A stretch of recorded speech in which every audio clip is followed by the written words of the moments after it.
Graça e paz, meus irmãos. Meus irmãos, hoje eu vim trazer uma palavra aqui, como sempre, né? Que Deus me abençoe, que seja da forma mais simples possível, para que todos, né, que vejam esse vídeo possam entender. Se esse vídeo ajudar você a entender, compartilhe com outras pessoas, para que elas possam entender a palavra dentro de um contexto, né? Tenho certeza que essa palavra aqui, vocês, né, irmãos, e os que não são também da fé ainda, já ouviram muito essa palavra. Em vários e vários lugares, em vários e vários sermões, pregações, né? Essa palavra se encontra na carta de Tiago, né, irmão do nosso Senhor Yeshua, do nosso Senhor Jesus, né? E essa palavra é usada muito, mas muitas vezes pelas pessoas que são contrárias à lei de Deus. E eu sempre falo nos vídeos, cuidado com aquele que é contrário à lei de Deus, porque onde não há lei, há desordem, há caos. Se Deus deixou a lei dele, é porque a lei nos ajuda a andarmos no caminho. A lei nos auxilia, ela não é ruim. Tanto é que o próprio Rabino Shaul, também conhecido como apóstolo Paulo, diz: a lei é santa, o mandamento justo e bom. A lei é santa, né? A lei é o próprio Yeshua, ele é a essência dessa lei, o próprio Jesus. Mas voltando aqui, né, para a carta de Tiago, essa palavra se encontra em Tiago, capítulo 2, no verso 10. Diz assim: porque o que cumpre toda a lei, mas tropeça em um ponto, é culpado de toda a lei. Agora me diga, meu irmão, você já ouviu isso ou não ouviu? A pessoa fala assim, ó, tire a lei da sua vida, porque se você cumpre toda a lei, mas tropeça em um ponto, você é culpado de toda a lei. Mas se esquece do contexto, o que está acontecendo aqui. Ela pega esse versículo isolado e sai falando aí aos ventos, não sabe nem o que está falando. Acaba atrapalhando a sua vida. Quer servir a Deus, quer cumprir os mandamentos de Deus. Porque lá em Apocalipse está dizendo assim, aqui estão os que guardam, que guardaram os mandamentos do Senhor. Aqueles que ressuscitaram e tiveram o seu corpo glorificado. O próprio Cristo vai estar falando, aqui estão os que guardaram os mandamentos do Senhor. E os mandamentos estão onde? Não estão na lei? Então é uma coisa muito simples de entender. Eu não sei porque que eles ficam falando isso. Tira a lei da sua vida, a lei é ruim. Aí pega esse versículo aqui. Esse é um dos versículos que usam para ser contrário à lei de Deus. Aí fala, tá vendo? Tem aquele que cumpre toda a lei. Nós já falamos aqui que não tem como guardar toda a lei. Nem Cristo guardou toda a lei. Tem mandamento que é para pai, né? Cristo foi pai? Cristo teve filhos? Não. Tem mandamento para quem era soldado, tem mandamento para quem era sacerdote. Cristo cumpriu os mandamentos que cumpriam a ele como homem cumprir. Esse ele cumpriu todos. Foi um exemplo para nós de como cumprir toda a lei de Deus de maneira perfeita. Ele veio aqui nos ensinar a praticar essa lei. Ele veio simplificar, tornar. Eu tenho um modo de ver Cristo ensinando a nós a cumprir a lei. Ele fala assim: olha, faz assim, faz assim. Eu vejo Cristo simplificando, não abolindo a lei, não anulando a lei, mas tornando ela para nós mais compreensível, mais fácil de aplicarmos isso na nossa vida.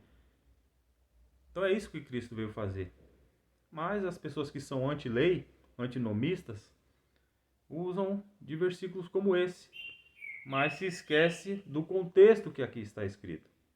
Vamos ver o contexto do que está se tratando, do que Tiago está falando aqui. Quando eu ler eu não vou nem ler tudo. Quando eu ler algumas passagens aqui do capítulo 2, você vai saber do que Tiago está falando. Por isso que ele está repreendendo os irmãos. Ó, eu vou começar aqui, vai, no capítulo 2, versículo 1. Eu li o versículo 10, né? Que diz assim, que é usado fora de contexto, esse verso isolado, né? Eu vou ler ele de novo. Porque o que cumpre toda a lei, mas tropeça em um ponto, é culpado de toda a lei. Aí eles usam, né? Tá vendo? Não cumpra a lei, porque se você tropeçar em um mandamento, você é culpado de todo o mandamento, de toda a lei, que não sei o que. Se você uma lei só que você não cumpriu, você... Olha, irmão, aí foi difícil, né? Mas vamos ler. Eu vou ler o contexto. Agora, quando você vê o contexto, aí você vai falar, olha só, realmente é outro entendimento. Diz assim, capítulo 2, a partir do verso 1. Meus irmãos, manterei a gloriosa fé no nosso Senhor, Yeshua, Jesus, sem fazer acepção de pessoas. Já começou. Porque se entrar em vossa congregação alguém com anéis de ouro e roupas elegantes, e também entra um pobre com roupas esfarrapadas, e mostrardes preferência pelo que está vestido com roupas elegantes, e disserdes a ele: tu sentarás aqui, em um bom lugar, mas o pobre disserdes: tu fique de pé, ao longe, ou senta-te aqui, ao estrado de nossos pés. Eis que não fareis discriminação entre vós mesmos, e vós convertestes em juízes com maus critérios? Meus amados irmãos, prestai atenção. Não tem Deus escolhido os pobres do mundo, mas ricos em fé, para que sejam herdeiros do reino, o qual Deus tem prometido aos que os amam? Mas vós desprezaste o pobre. Não são os ricos que se engrandecem sobre vós e vos levam à força aos tribunais? Eis que não blasfemam eles o nome precioso pelo qual vós sois chamados? Se vós cumprides a lei de Deus nisto, como está escrito, amarás o teu próximo como a ti mesmo, fazei bem.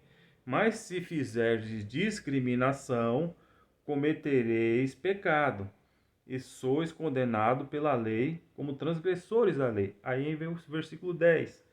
Porque o que cumpre toda a lei, mas tropeça em um ponto, é culpado de toda a lei. Vocês entenderam o que Tiago está falando aqui? Está falando, não faça acepção de pessoas. É isso que Tiago estava vendo. Pessoas fazendo acepção de pessoas, e isso a lei de Deus proíbe. Ame o próximo como a ti mesmo, não importa se ele tem dinheiro e o outro não tem dinheiro. É assim que nós temos que agir. Então quer dizer que você está numa igreja, entra uma pessoa elegante, você fala, agora sente aqui do meu lado, aqui, ó, na melhor cadeira, ou então em cima do púlpito, aqui, ó, sente aqui. Aí entra uma pessoa lá de chinela havaiana, né? Apesar que hoje chinela havaiana é um motivo de luxo, né? Anos atrás era, a gente até emendava, né, com o ferrinho lá, né? Eu já fiz isso muitas vezes, né? Colocava o ferrinho quando quebrava a havaiana para durar mais uns dias, né? Ah, você fica aí, ó. Senta aí no canto aí. Fica aí, então senta aqui no pé, no chão mesmo aqui. Isso não é acepção de pessoas, meus irmãos? Deus faz acepção de pessoas para a salvação? Ele escolhe? Não. Deus não faz acepção de pessoas para a salvação. Todos que se achegarem a Ele e guardarem a sua palavra, entrarão no reino de Deus. Mas geralmente nós, seres humanos, né, temos essa falha, né, meus irmãos? De querer fazer acepção de pessoas. Que Deus tire isso do nosso coração. Aprendendo com a palavra de Deus, entendendo ela dentro do seu contexto, né? Nós vamos andar de acordo com a instrução do nosso Senhor. Então, meus irmãos, né, isso serve de lição para nós. Para nós não pegarmos um texto fora de contexto. Porque se eu usar esse texto que eu acabei de falar aqui, pega só o verso 10, aí a pessoa vai falar, realmente, tem que ser contrário à lei de Deus mesmo, não tem que obedecer à lei. Pelo contrário. O que Tiago está falando aqui? A grosso modo, se você está guardando esse mandamento, qual mandamento que eu posso dizer? Não roubar. e você está fazendo acepção de pessoas, vai lá e conserte onde você está errando. O quê? Em fazer acepção de pessoas. Você já está cumprindo um mandamento que é bom, você já não está roubando, mas você está errando nesse outro, então conserte esse outro também. É isso que o Tiago está falando. O Tiago não está falando para ser contra a lei do Deus dele e do nosso Deus. Então é isso, meus irmãos. Aprendendo com o contexto. Aprenda dentro do contexto. Porque texto fora de contexto é um pretexto. E tem muitos aí usando texto fora do contexto para enganar você. Então, que Deus abençoe você. Abra os seus olhos para o contexto. E se essa mensagem ajudou você, compartilhe ela com outras pessoas. Compartilhe. A palavra não é minha, não ganho nada com isso aqui. E faço de coração. Que Deus continue nos abençoando e nos dando força e saúde para que a gente possa continuar com esse trabalho aqui. Muito obrigado à atenção de todos e que Deus abençoe a todos em nome de Yeshua e até a próxima.